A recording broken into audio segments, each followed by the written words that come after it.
Ano may bot?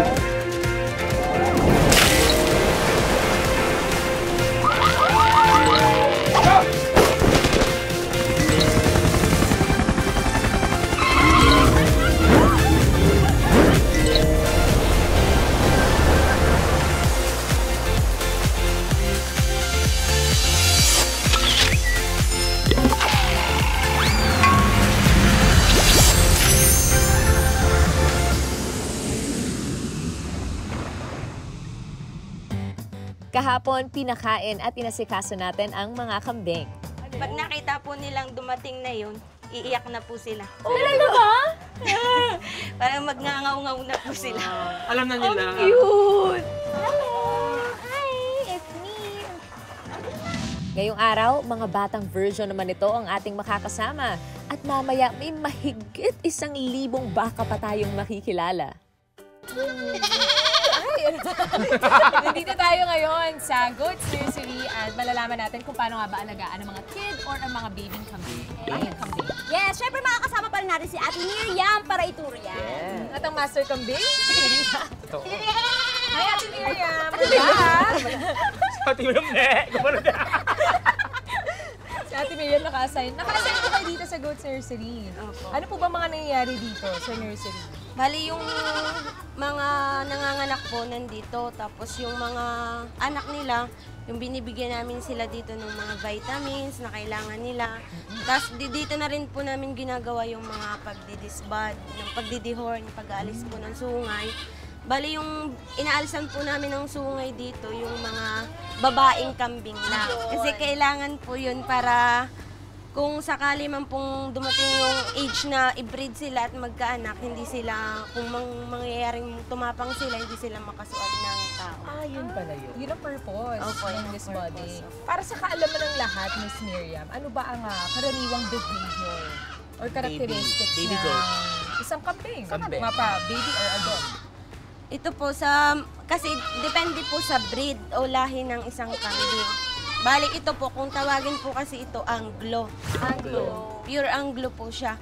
Sila naman po mababait. Binabattlefield po sila, mababait po sila. Pero takot sila sa tao pag pinasok mo po sa kulungan.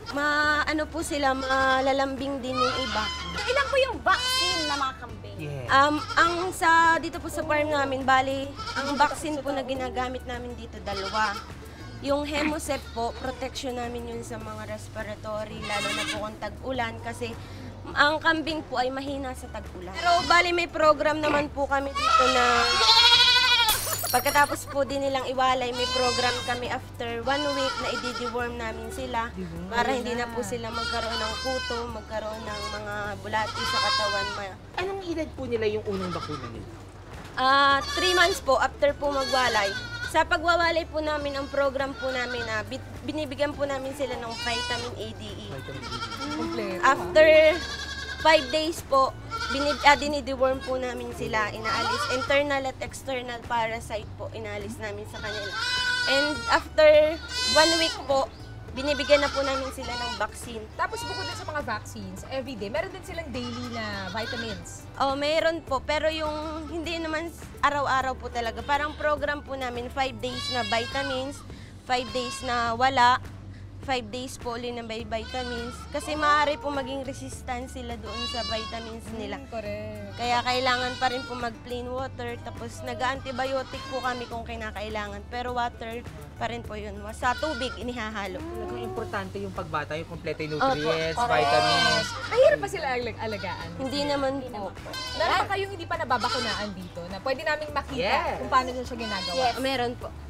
Teka. Tara. Ito pwede ba ate? Opo, pwede rin po. Bali ito, 2 ml lang po yung ibibigay natin sa kanila. Kasi dito po, sa mga gantong gamot po, nagbabase din naman po kami kung ano yung nakalagay na instruction.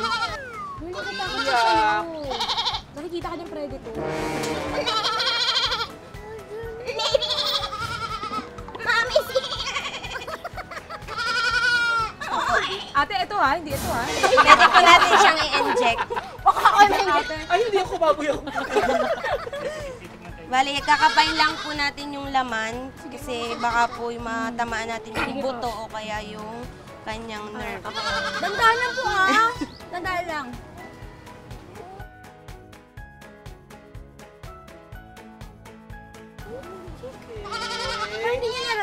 injection. Oo, kasi Pero sa nakalubog muscle. na po siya. Muscle po kasi. Muscle. Good boy! Eh, Yay! Good job! Girl! good girl! Ito girl may sungay. Ayun na, nabanggit mo na lang din ang sungay. Pumunta na tayo sa disbody. Meron ba kayong yung oras na talaga para i-disbody? Yes, okay. Okay, Opo, meron po. Pag po basta lumilitaw na po yung sungay nila, yan, pwede na po natin silang i-discard. Tumatayo. Kailangan po muna nating putulin yung sungay bago natin sunod.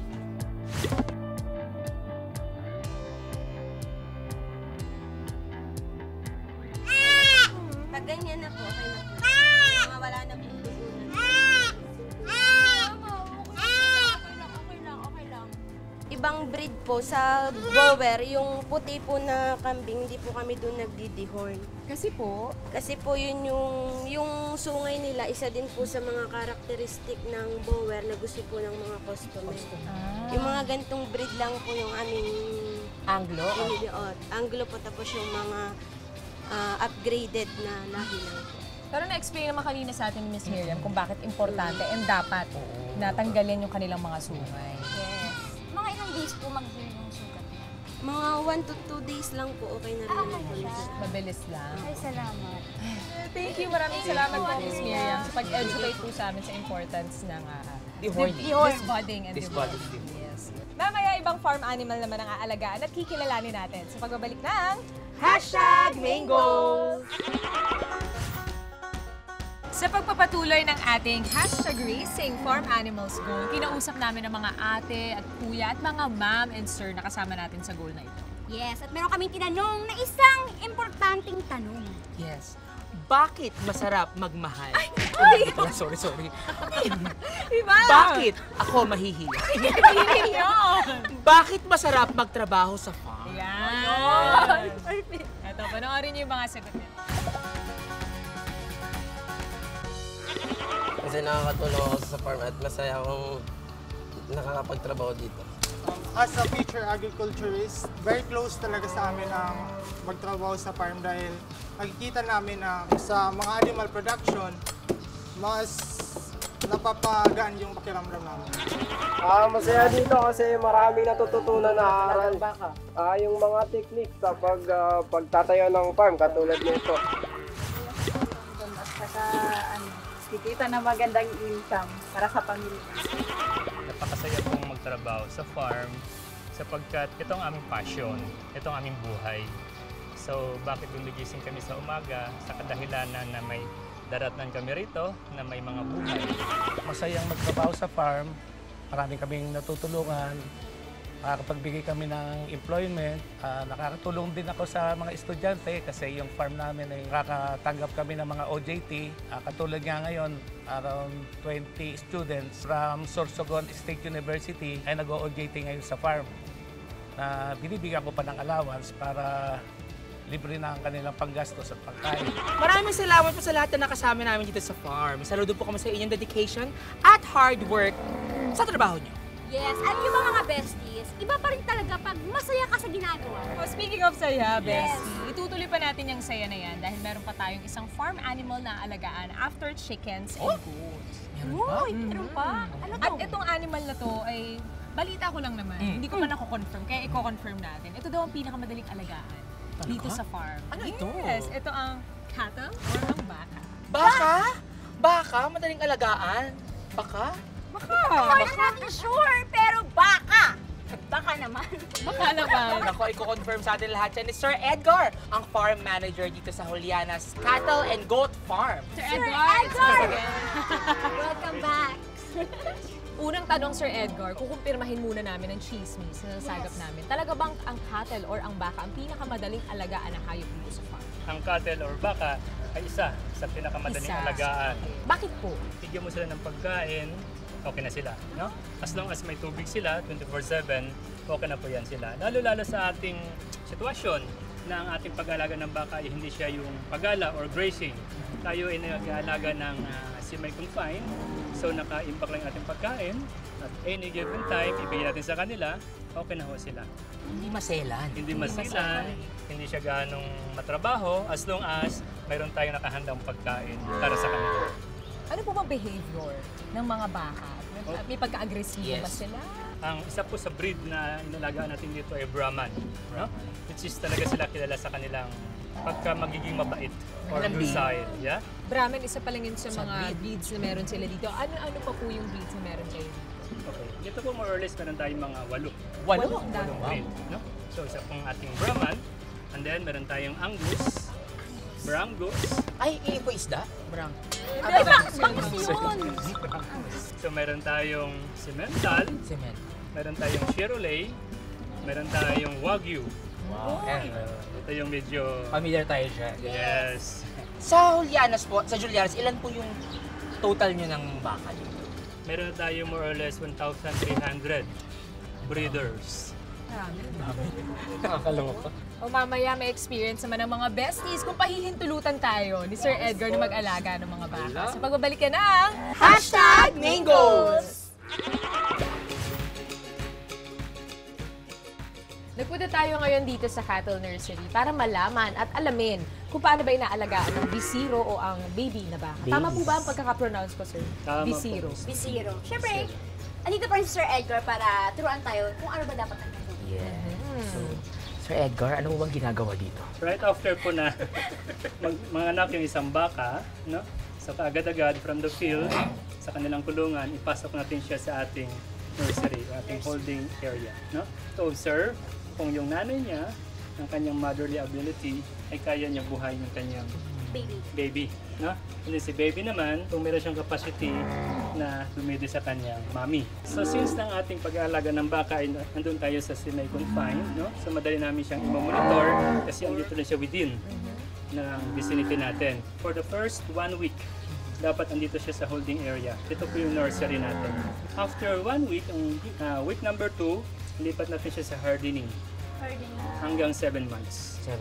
During that time, minsan, di ba gaho, ang tawag doon ay nursing siya eh. Nagpapadede yung mommy. Nandun na rin nangyayari ang breeding. So kung minsan, pinapadede siya yung kanyang ina, ang mommy niya ay buntis na rin. Yes. So, ganyan po yung aming management sa farm na ito. So, after ipinanganak siya, kaagad-agad meron tayong marking, which is hair tattoo. So, pag no air tattoo, no entry. Ay, hindi mo ipasok. Para lang mas ma-identify sila. Okay. Yes, okay.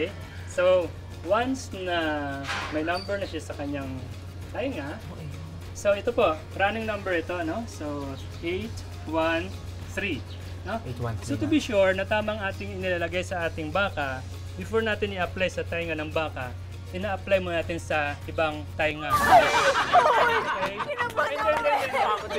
Nagulat ako. Kuya Edgar. Hindi. Yung aming Kala ko totoo, Sir Edgar. Seryoso pa ako ah. kung papayagan nyo, tutuhanin natin. Pwede po. Ay, ako po, pwede po ako. May consent po yan. Kalat-kalat, walang air tattoo eh. Pero pwede po ba sa dila? Mas maganda. Mas maganda. Anong kulay ang gusto mong ink? Ay, may kulay! Yeah, may kulay ito. Okay, may ink ito, no? So parang tattoo talaga. Yeah, tattoo Hindi siya talaga hindi siya. ginagamitan ng heat. No. Ito po, tattoo talaga ho. So ngayon, pag itong kulay, ang nilagyan namin kulay black. Okay? Ngayon, para makikita siya. So after 7 months, ihiwalay nito sa kanyang mommy, and then lagyan natin siya ng fire branding. Fire. Yes, so another identification ng Juliana's Cattle Farm, yung mga identification na yan, considered na almost lifetime na ho yan. Hindi yan mabubura. Hindi siya natatanggal. Hindi siya matatanggal. Bukod po dyan, sa tattoo na yan, and dun sa sinasabi niyong stamp kanina. Stamp. Yeah, Ano pa po yung Fire. isang way? Mayroon pa siya sa tainga. Air tagging. So visible yon. Ito halos hindi mo makikita kasi nakatago siya. Below. But yung air tagging, visible po yon. So, kapakita ko rin sa inyo mamaya-maya kung paano siya gawin, or kung gusto nyo, kayo mismong gumawa, madali lang po siyang gawin. Sir Edgar, pwede mo ba tayo makita kung paano mag-milk? Yes! Ng baka? Yes! Isa po yun sa ginagawa namin right after pinanganak sila to check. Kung No? meron. Kung merong laman mo. Yes, kung yung mami niya ay talagang may capacity, kung may ability to feed her The baby. baby. Okay?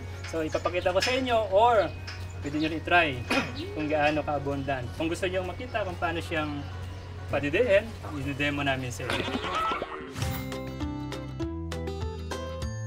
Ipapakita sa atin ngayon yung process ng pag-milk ng cow. Yes! Papakita namin sa inyo yung pamamaraan namin to check kung yung mommy ay talagang may ability siya to feed her offspring. Okay? So ngayon, andito ang isang tao namin, si Ronald, i-check niya ngayon kung si mommy ay talagang may gatas.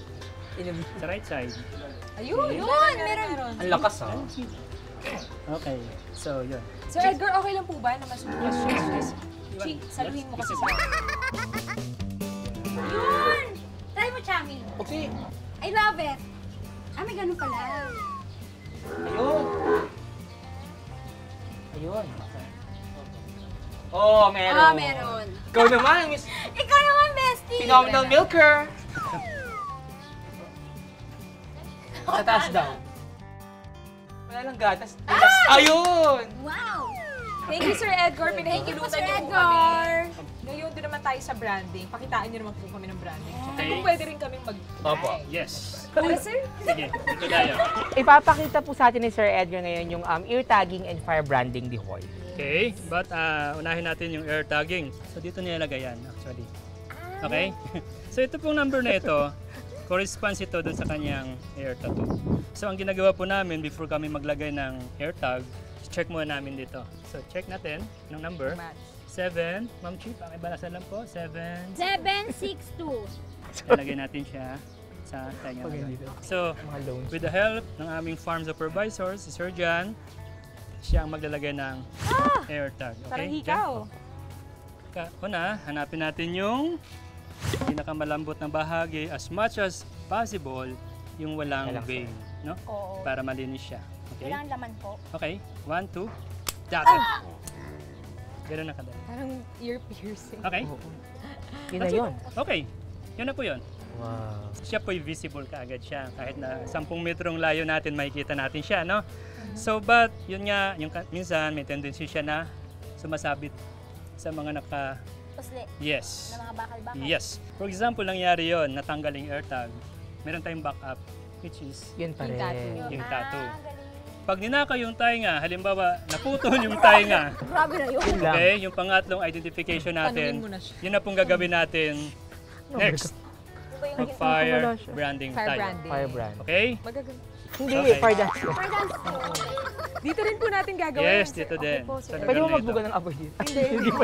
Kanina nagawa na po natin yung air tagging. Ano, so ganun pa rin yung procedure. Titingnan natin, check lagi yung kanyang air tattoo. And then ngayon, magkaroon tayo ng fire branding. Ito pong panghuli, Sir Edgar? Yes, itong isa sa consider natin panghuli naming identification dito sa farm. Yes. Ito pong identification na ito considered na permanent na ito, no? So hindi ito matatanggal habang buhay yung bakang ito. Markado. Markadong-markado ito. So ito, pagkasabi ko nga, fire branding, mainit itong umaapoy na bakal. Ano? And then, para nating malaman kung yung bakal ay talagang mainit na mainit, before natin gawin sa baka. Siyempre. No, hindi. Hindi natin i-test. Ito-test mo natin sa ibang bagay. Okay? Okay? Okay? Okay. Hindi po yan. Okay, let's go. So, una, titingnan natin yung kanyang air tattoo. Anong number? 09. Hindi number nyo tayo. 6, 8, 4. So, una ito 6, and then 8, and then 4. Okay. Okay, 6. Meron po yung hashtag. Okay. So, ito muna number 6, ano? So, ito mainit ito. Maapoy. Okay, 1, 2, 3. Ilan tayo pa lang na. Marami! Tatlo! 4. Pati yung pangalan ilalagay.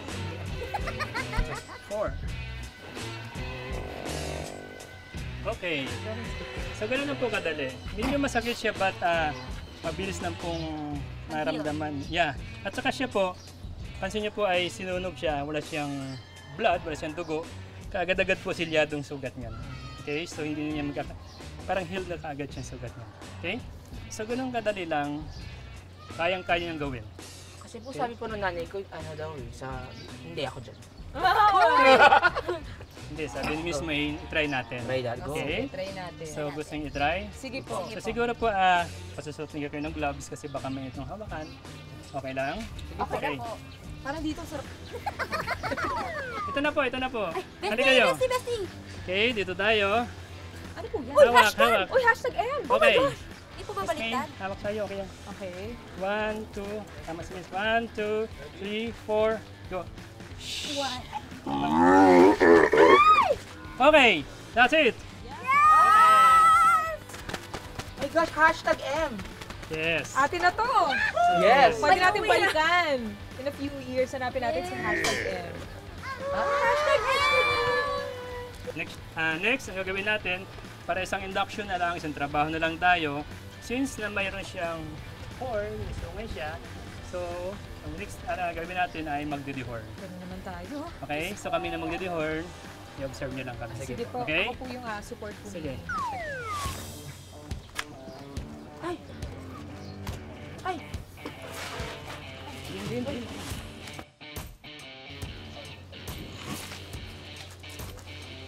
Okay, that's it. Ganun sa kadali. Bakit natin ginagawa ang dehorning? Ano ho? Para matanggal natin yung risk na maka-injured siya ng kapwa niyang baka. Since na tinanggal natin matulis sa kanyang sungay, iniwasan natin yung minsan nakakadisgrasya siya ng kapwa niyang baka or ng ating mga tao. That's why ginagawa natin ang dehorning. Same reason po katulad dun sa Goat. goat. Yes. Ito lang, medyo malaki lang ng konti, but kung napansin nyo, hindi siya ganong umiyak. Yes, bakit nga po? Kanyang pain tolerance medyo mas malaki kaysa mga small ruminants, which is yung goat. Pero sa lalaki po, kasi sa goat usually babae daw po eh. Okay? Sa lalaki, sa cow po, lalaki, okay lang. Okay lang yan. No? Dito po, babae lalaki, lalo pag hindi nga po even yung kanyang sungay, yung kanyang horn, hindi talagang dinidihorn natin. But, trivia. Hindi naman trivia actually. Minsan may mga baka talaga na natural hole. Natural wala talaga sungay. So, ayun po. So, yan po ang aming kaganapan dito sa aming farm. How to manage our herd. How to induct yung aming mga baka. Yan po ang aming ginagawa dito sa pang-araw-araw na nangyayari sa farm sa Juliana's Cattle and Goat Farm. Thank you po, Sir Edgar, sa pag-educate po sa amin at sa mga Kamingo. Sa sigurado ay maraming natutunan at nalaman tungkol sa pagpapalaki at pag-alaga ng mga animals dito sa Juliana's Cattle. Grabe naman mga besties, yung na-witness natin ngayong araw. Yes. Pero lahat naman yun ay parte ng proseso ng pag-aalaga ng mga animals dito sa farm.